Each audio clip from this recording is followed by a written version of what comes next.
بسم اللہ الرحمن الرحیم اللہم صلی علی محمد و علی محمد وجل فرض مومنین کرام، آج آپ کے سامنے تاریخ الخلفاء کا اردو زبان میں جو پہلا مستند ترجمہ ہے وہ آپ کے سامنے پیش ہے۔ یہ تاریخ الخلفاء جو ہے حافظ جلال الدین عبد الرحمن بن ابو بکر السیوطی نے لکھی ہے، جو کہ تقریباً 700 سال پہلے ان کی وفات ہے، 650 یا 700 سال پہلے۔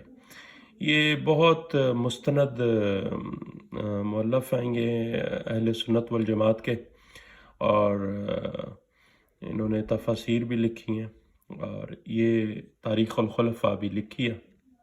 یہاں پر یہ نفیس اکیڈمی والوں نے، اردو بازار کراچی والوں نے یہ چھاپی ہے کتاب۔ اس میں سے وراثت کے حوالے سے میں کچھ لے کر حاضر ہوا ہوں آپ کے سامنے، کہ جب بی بی پاک سیدہ صلوات اللہ علیہا کو وراثت کے حوالے سے انکار کیا گیا اور بتایا گیا کہ نبی کی وراثت نہیں ہوتی، نہ وہ وراثت لیتا ہے، نہ وہ اس کی آگے کوئی وراثت ہوتی ہے، تو اس کے حوالے سے میں ایک لے کر آیا ہوں روایت اس کتاب میں سے۔ یہ بہت مستند کتاب ہے یہ تاریخ الخلفاء۔ یہاں پر آپ دیکھ سکتے ہیں، اس کا اندر کا صفحہ بھی دیکھ سکتے ہیں، ٹھیک ہے جی، یہاں پر، ٹھیک ہے، یہ آپ کے سامنے اس کے اندر کے صفحات ہیں، ٹھیک ہے جی۔ یہ ترجمہ اقبال الدین احمد صاحب نے کیا۔ یہاں پر یہ نفیس اکیڈمی ناشر ہے ان کا، ٹھیک ہے۔ اس کے صفحہ نمبر 32، ٹھیک ہے جی، یہ تاریخ الخلفاء صفحہ نمبر 32 پر کیا لکھا جی؟ چادر نبوی جو خلفاء میں آخر وقت تک منتقل ہوتی رہی۔ یہاں پر کیا لکھا ہے؟ رسالت مآب صلی اللہ علیہ وآلہ وسلم جو چادر زیب تن فرماتے تھے وہ حضر موتی ساخت کی تھی، جس کا طول 4 گز اور عرض 2 گز ایک بالشت کا تھا، اور یہی وہ چادر مبارک تھی جو خلفاء کے پاس پہنچتی رہی۔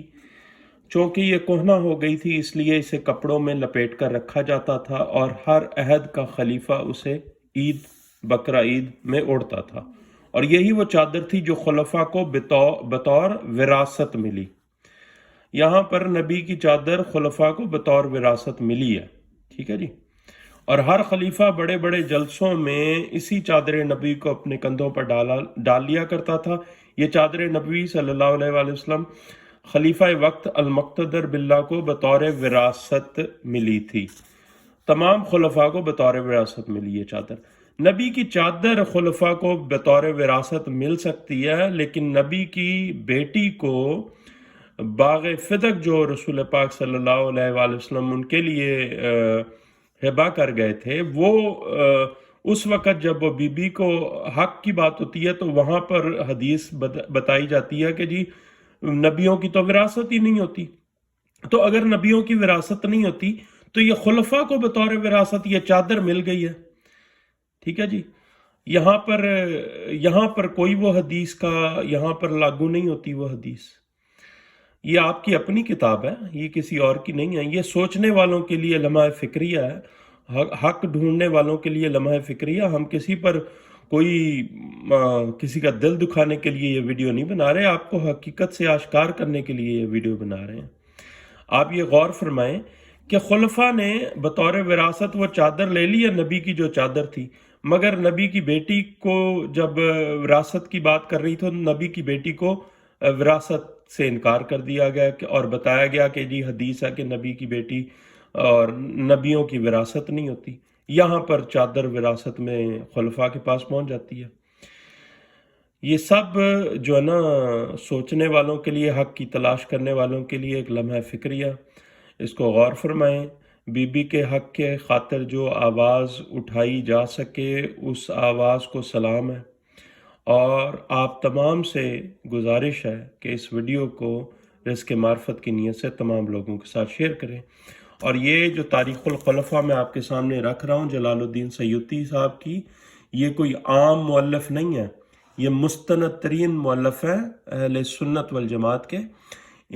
یہ تفسیر در منصور بھی انہی کی لکھی ہوئی ہے، یہ تفاسیر جو ہیں تمام آپ کی مستند تفاسیر انہی سے یہ ان کے مؤلف ہیں، تاریخ الخلفاء جنہوں نے لکھی ہے، یہ انہوں نے الفاظ لکھے ہیں کہ خلفاء کو بطور وراثت یہ چادر مل گئی، خلفاء کو بطور وراثت مل گئی ہے ہر شے نبی کی، مگر نبی کی بیٹی کو وراثت کے وقت حدیث سنا دی جاتی ہے کہ نہیں، نبی کی بیٹی سنو، ہم بہتر جانتے ہیں کہ نبیوں کی وراثت نہیں ہوتی، ٹھیک ہے۔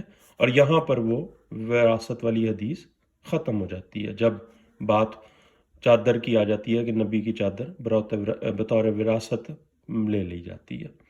اللہم صلی علی محمد و علی محمد وعجل فرجہم۔ مومنین کرام، اس ویڈیو کو رزق معرفت کی نیت سے تمام لوگوں کے ساتھ شیئر کریں۔ اللہم صلی علی محمد و علی محمد وعجل فرجہم۔